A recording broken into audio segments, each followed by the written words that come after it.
Hallo liebe Kinder des deutschen Kindergartens in Dubai. Heute zeige ich euch, wie man Knete selber machen kann.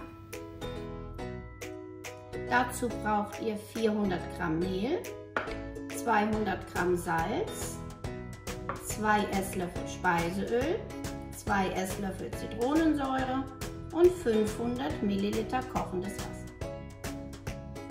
Nun noch alles verrühren.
Achtung! Erst wenn der Teig etwas abgekühlt ist, zu einer festen Masse kneten.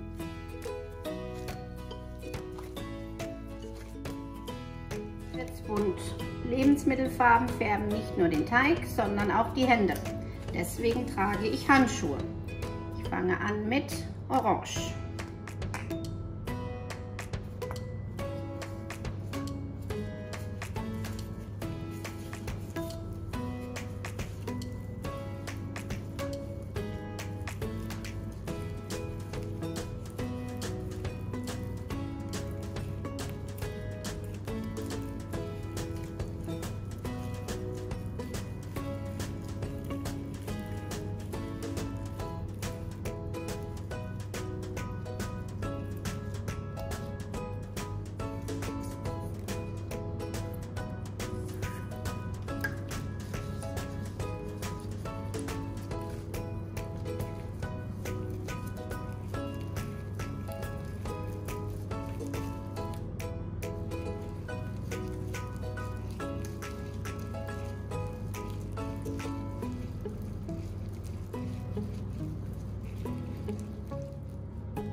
Fertig ist eure Knete.